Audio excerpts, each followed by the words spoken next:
ಅಣ್ಣ ಅಣ್ಣ ಮಿನಿಸ್ಟರ್ ಬಂದ್ರು. ನನ್ ಮಾತ್ ಕೇಳು, ಮಚ್ಬಿಡು. ನನ್ ಮಾತ್ ಕೇಳೋಣ. ಏಯ್ ಪತ್ರ ತಗೊಳ್ಳ.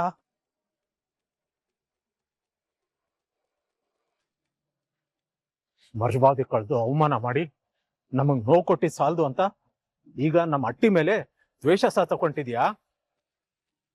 ಮುದ್ದು ಸೊಸೆ ಮುದ್ದು ಸೊಸೆ. ಅಮ್ಮಿ ನನ್ನ ಮುಖ ಏನಮ್ಮಿ ನೋಡಿ, ಮೊದಲು ಅದನ್ನ ನೋಡು.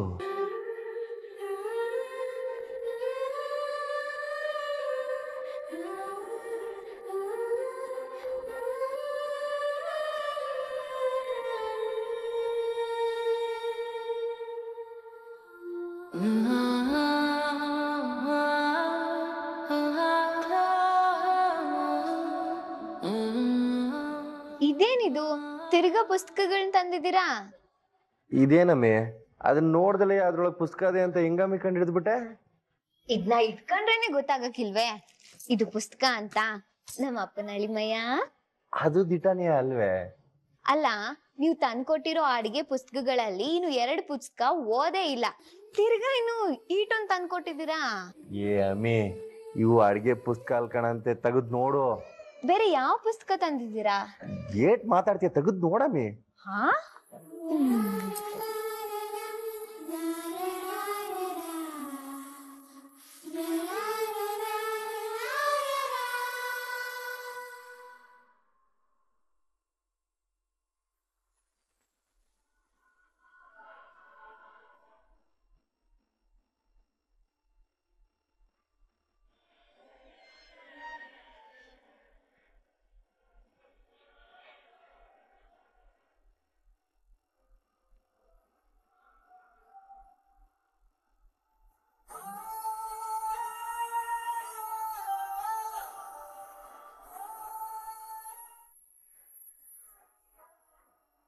ಇವೇ ಅಲ್ವೇನಮ್ಮಿ ನಿಂಗೆ ಬೇಕಾಗಿದ್ದು?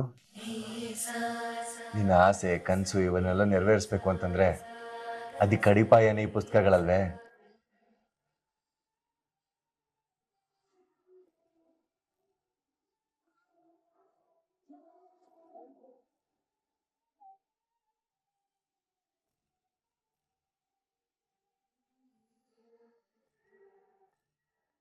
ಅಮ್ಮಿ,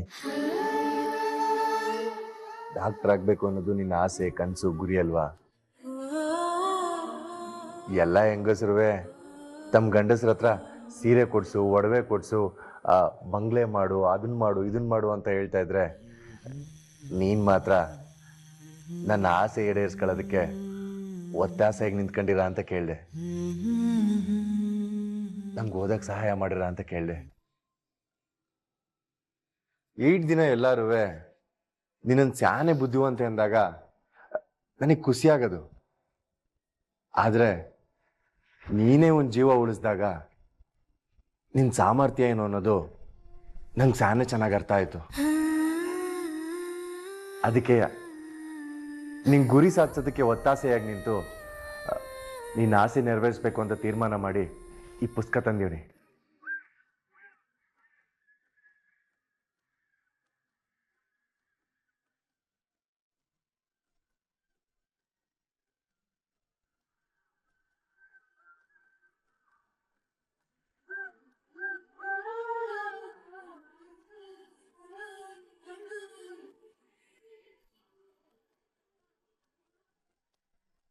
ಗೌಡ್ರೆ, ಇದು ಕನ್ಸು ನನ್ಸು ಒಂದು ಅರ್ಥ ಆಯ್ತಾ ಇಲ್ಲ. ಈಗ ಹೇಳ್ತೀನಿ ಕೇಳಿಸ್ಕೊಳಮ್ಮೆ. ನೀನು ಆಸೆ ಪಟ್ಟಂಗೆ ಸೆಂದಾಗ ಓದಿ ಡಾಕ್ಟರ್ ಆಗ್ಬೇಕು, 100 ಜನದ ಜೀವ ಕಾಪಾಡಬೇಕು. ಅದಕ್ಕೆ ನೀನು ಓದು, ನಾನು ಓದಿಸ್ತೀನಿ.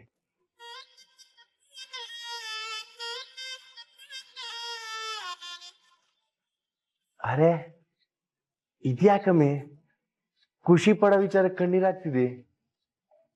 ಇದು ಖುಷಿಗ್ ಬರ್ತಾ ಇರೋ ಕಣ್ಣೀರು. ನಿಮ್ಗೆ ಹೆಂಗ್ ಥ್ಯಾಂಕ್ಸ್ ಹೇಳ್ಬೇಕು ಅಂತ ಗೊತ್ತಾಯ್ತಾ ಇಲ್ಲ. ಅಲ್ಲ, ನಮ್ಮಿಬ್ರು ಮಧ್ಯೆ ಇದೆಲ್ಲ ಬೇಡ ಅಂತ ಇಂಥವು ಯೋಸತಿ ಹೇಳಿದ್ದೀನಮ್ಮೆ. ನೀವು ಈ ವಿಷಯದಲ್ಲಿ ಯೋನ್ ಹೇಳಿದ್ರು ಆಟಯ ಒಂದ್ಕಿತ ಅಲ್ಲ. 100 ಕಿತ ಅಲ್ಲ, ಲಕ್ಷ ಕಿತ ಥ್ಯಾಂಕ್ಸ್ ಹೇಳ್ತಾನೆ ಇರ್ತೀನಿ. ನಾನ್ ಬದುಕಿರೋ ಗಂಟ ಥ್ಯಾಂಕ್ಸ್ ಹೇಳ್ತಾನೆ ಇರ್ತೀನಿ ನಿಮ್ಗೆ.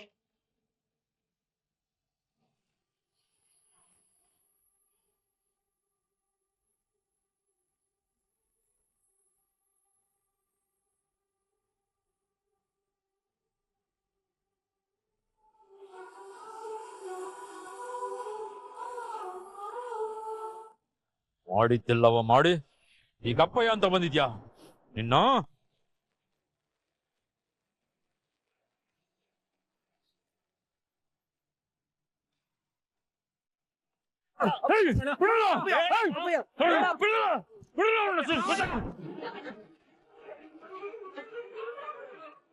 ಅಪ್ಪಯ್ಯ ನಿನ್ ದಮ್ಮಯ್ಯ ಅಂತ ನನ್ ಮಾತು ಕೇಳು, ಸುಮ್ಮನಿರು. ಬಿಡಲ್ಲ ಇವಳು ಇವತ್ ಮಾತ್ರ ಸುಮ್ಕೆ ಬಿಡಕ್ಕಿಲ್ಲ, ಇವಳ ಕತ್ತ ಸಾಕ್ಬಿಡ್ತೀನಿ. ಅಣ್ಣ ಅಣ್ಣ ನನ್ ಮಾತ್ ಕೇಳು, ಕೋಪದ ಕೈ ಗುದ್ದಿ ಕೊಡ್ಬೇಡ, ಸಮಾಧಾನ ಮಾಡ್ಕೋ. ಮಾಡೋದೆಲ್ಲ ಮಾಡಿ ಅದ್ಯಾವ ಮುಖ ಕಳ್ಕೊಂಡು ನನ್ ಕಣ್ ಮುಂದೆ ಬಂದು ನಿಂತಿದ್ದಾಳೆ ಇವಳು. ಇವಳು ನನ್ ಸ್ವಲ್ಪ ಯಾವತ್ತೋ ಸತ್ತೋಗಿದ್ಲು, ಇವತ್ತು ಇವಳನ್ನ ಭೂಮಿ ಮೇಲೆ ಹೇಳ್ತಾ ಇದ್ದಂಗೆ ಮಾಡ್ಬಿಡ್ತೀನಿ. ಬಿಡಲ್ಲ ಬಿಡಲ್ಲ.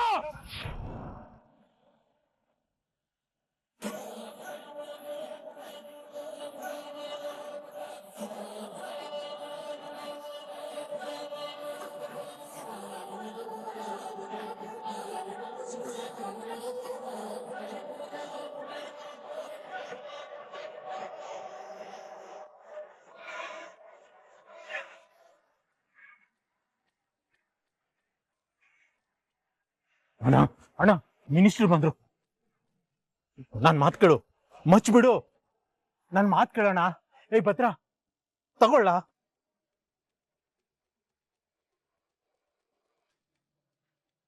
ಮರ್ಜಬಾದಿ ಕಳೆದು ಅವಮಾನ ಮಾಡಿ ನಮಗ್ ನೋವು ಕೊಟ್ಟಿ ಸಾಲದು ಅಂತ ಈಗ ನಮ್ಮ ಅಟ್ಟಿ ಮೇಲೆ ದ್ವೇಷ ತಗೊಂಡಿದ್ಯಾ?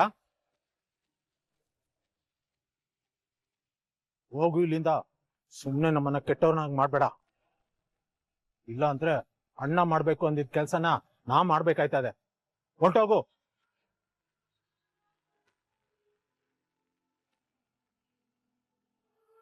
ನಮಸ್ಕಾರ ಸರ್.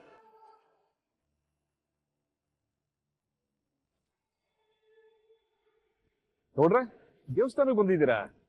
ಸಾಹೇಬ್ರೆ ನೀವೇನ್ ಇಲ್ಲಿ? ಕಿಕ್ಕೇರಿಗೆ ಹೋಗ್ತಾ ಇದ್ದೆ, ದೇವಸ್ಥಾನ ನೋಡ್ದೆ, ಕೈ ಮುಗಿಯೋಣ ಅಂತ ಕೆಳಗಿಳ್ದೆ, ನಿಮ್ಮನ್ನ ನೋಡ್ದೆ.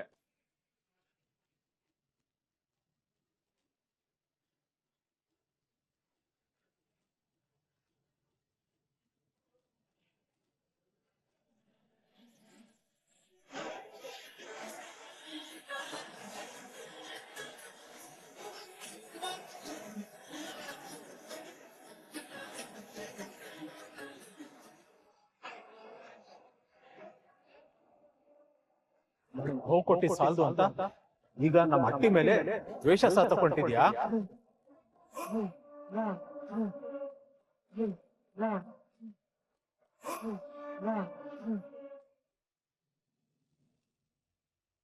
ಹೇಯ್ ಇವನ್ಗೇನಂತ ಕೇಳಲ್ಲ. ಅಪ್ಪಯ್ಯ ಅಪ್ಪಯ್ಯ, ಯಾಕ್ಲ ಮಗ ಆಚೆ ಕಡೆ ನಂಗೆ ಕೂಕೊಂಬತ್ತಾ ಇದೆಯಲ್ಲ? ಅಲ್ಲ ಅಪ್ಪಯ್ಯ, ಮಾತಿಗೆ ಆಧಾರ ಇರಕ್ಕಿಲ್ಲ, ಅದನ್ನ ಸುಮ್ಕೆ ಹಂಗೆ ನಂಬ್ಕೋಬೇಡ, ಪ್ರಮಾಣಿಸ್ ನೋಡು ಅಂತ ನೀನೇ ನನಗೆ ಬುದ್ಧಿ ಹೇಳ್ತಾ ಇದ್ದವನು. ಈಗ ನೀನೇಯ ಯಾರೋ ಹೇಳಿದ್ ಮಾತನ್ನ ಹಿಂದೆ ಮುಂದೆ ನೋಡ್ದೆ, ಅದ್ ಹೆಂಗಪ್ಪಯ್ಯ ನಮ್ದೆ?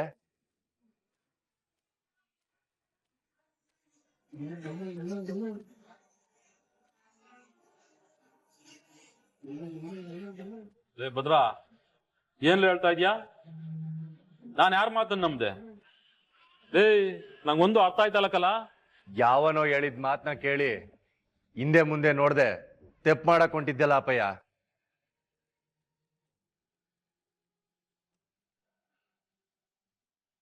ತೆಪ್ಪ? ನಾನೆಲ್ಲ ತಪ್ಪು ಮಾಡಕ್ ಹೊಂಟಿದ್ದೀನಿ? ನಂಗೊಂದು ಅರ್ಥ ಆಯ್ತಲ್ಲಕಲ್ಲ, ನೋಡ್ಲಾ? ಅಪ್ಪಯ್ಯ, ಕಾರಣ ಇಲ್ದಲೆ ನೀನ್ ಯಾವತ್ತಾದ್ರೂ ತಪ್ಪು ಮಾಡಿದ್ಯಾ? ಹಂಗೆಯ ನಾನ್ ಯಾವತ್ತಾದ್ರೂ ತಪ್ಪು ಮಾಡನೆ? ಭದ್ರಾ ಏನ್ಲ ಮಾತಾಡ್ತಾ ಇದ್ಯಾ? ಅಲ್ಲಕಲ್ಲ, ನಾನ್ ಯಾಕ್ಲ ಸುಮ್ನೆ ತಪ್ಪು ಮಾಡಕ್ ಹೋಗ್ಲಿ? ಅದು ಅಲ್ದೆ ನಿನ್ ಮೈಯಾಗ ಹರಿತಾ ಇರೋದು ನನ್ ರಕ್ತ, ನೀನ್ ಯಾಕ್ಲ ಸುಮ್ನೆ ತಪ್ಪು ಮಾಡ್ತೀಯಾ? ಹೌದಲ್ವೇ ಹೌದಲ್ವೇ? ನಿನ್ ರಕ್ತ ಯಾವತ್ತಾದ್ರೂ ತಪ್ಪು ಮಾಡಕ್ ಸಾಧ್ಯನೇ? ಹೌದು ಕಲಾ, ನೀನ್ ಯಾವುದೇ ಕಾರಣಕ್ಕೂ ತಪ್ಪು ಮಾಡಕ್ ಸಾಧ್ಯ ಇಲ್ಲ, ಮೋಸ ಮಾಡಕ್ಕಿಲ್ಲ, ಅನ್ಯಾಯ ಮಾಡಕ್ಕಿಲ್ಲ. ಹಂಗಾರೆ ಭವಾನಿ ಅನ್ಯಾಯ ಮಾಡ್ತಾಳೆ, ನಮಗೆ ಮೋಸ ಮಾಡ್ತಾಳೆ ಅಂತ ನೀನ್ ಹೆಂಗ್ ನಮ್ದೆ ಅಪ್ಪಯ್ಯ? ಯಾವನೋ ಬಂದು ನಿನ್ ಮಗಳೆಯ ಫೋನ್ ಮಾಡಿದ್ದು ಅಂತಂದ್ರೆ ಹೆಂಗಪ್ಪಯ್ಯ ನಮ್ದೆ?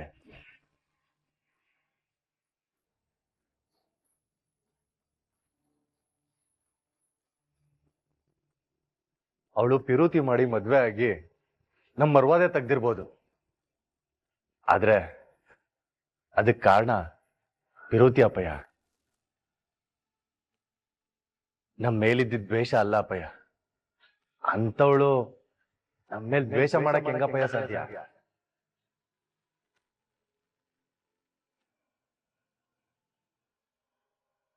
ಅವಳ ಮೈನಾಗೂ ಹರಿತಾ ಇರೋದು ನಿನ್ ರಕ್ತನೇ ಅಲ್ವಾ ಅಪ್ಪಯ್ಯ?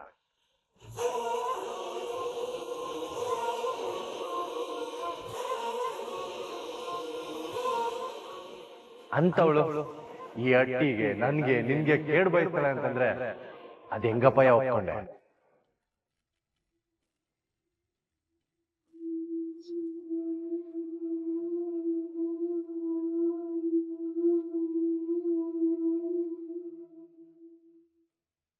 ಅಪ್ಪಯ್ಯ, ನೀನ್ ಅವನ್ನೇನ್ ನೋಡ್ಬೇಡ. ನೀನ್ ಅವನ ಮೇಲೆ ಕೋಪ ಮಾಡ್ಕೊಂಡಿದ ತಕ್ಷಣ ಸತ್ಯ ಏನ್ ಸುಳ್ಳಾಗ್ಬಿಡಕ್ಕಿಲ್ಲ.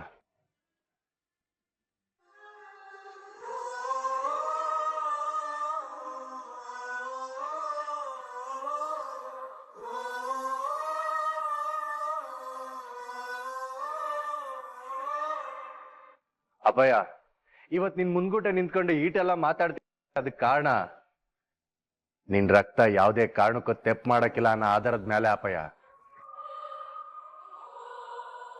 ಅಪ್ಪಯ್ಯ, ನೀನು ನಿನ್ ಮಗಳನ್ನ ನಾನೇ ಇಷ್ಟಪಡ್ತಾ ಇದ್ದೆ, ಬೆಟ್ಟದಷ್ಟು ಪಿರುತಿ ಮಾಡ್ತಾ ಇದ್ದೆ. ಅವಳು ಓದಿಗೆ ನೀನೇ ಒತ್ತಾಸೆ ಆಗಿದ್ದೆ. ಅಮ್ಮಮ್ಮ ಎಷ್ಟೋ ಸಾರಿ ಅವಳನ್ನ ಓದಕ್ ಕಳಿಸ್ಬೇಡ ಅಂತ ಹೇಳಿದ್ರೆ ನೀನೇಯ ನನ್ ಗೌರವ ಹೆಚ್ಚು ಮಾಡ್ತಾಳೆ ಅಂತ ಅನ್ಬಿಟ್ಟು ಅವಳನ್ನ ಓದಕ್ ಕಳಿಸ್ತಾ ಇದ್ದೆ.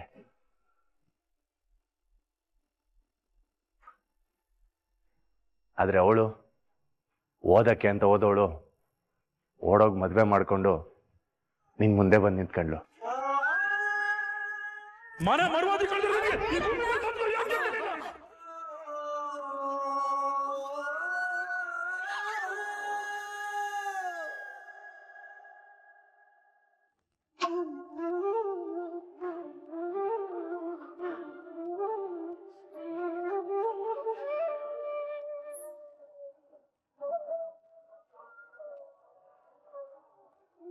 ಅವತ್ತಿಂದ ಇವತ್ತಿನವರೆಗೂ ಅವಳನ್ನ ದೂರನೇ ಇಟ್ಟಿವಿ. ಅವಳನ್ನೆರಡು ಕೂಡ ನಮ್ಮ ಮಟ್ಟಿಗೆ ಸೋಕಕ್ ಬಿಟ್ಟಿಲ್ಲ. ಅವತ್ತಿಂದ ಅವಳು ನಮ್ಮ ಪಾಲಿಗೆ ಓಡೋಗಿಲ್ಲ ಅಪ್ಪಯ್ಯ, ಸತ್ಯ ಹೋಗವಳೆ.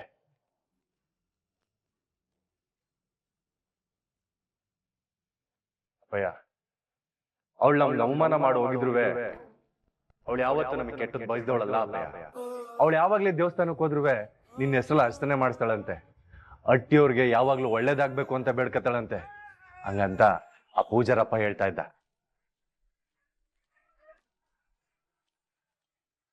ಅಂತವಳು ನಮಗ್ ಕೆಟ್ಟದ್ ಬಯಸಾಳೆ, ಒಡ ಹುಟ್ಟು ತಮ್ಮನ್ ಮದ್ವೆ ನಿಲ್ಸಾಳೆ.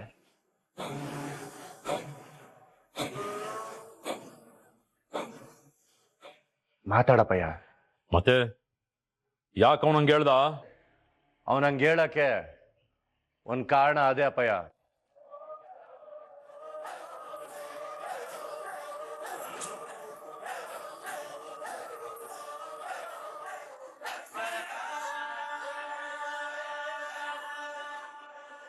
ಆ ಲೋಕಿ ಏನನ ನನ್ ಹೆಸ್ರು ಹೇಳ್ಬಿಟ್ನ ಹೆಂಗೆ?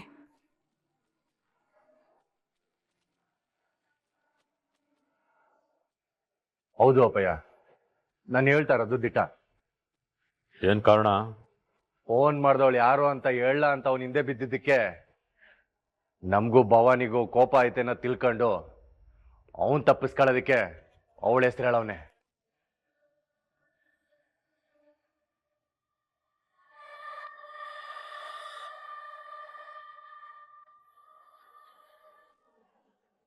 ಅಯ್ಯೋ ದೇವ್ರೆ, ಈಸ್ಕೊಂಡಿರೋ ಕಾಸಿಗಾದ್ರೂ ನೀಯತ್ತಾಗ ಅವನಲ್ಲ.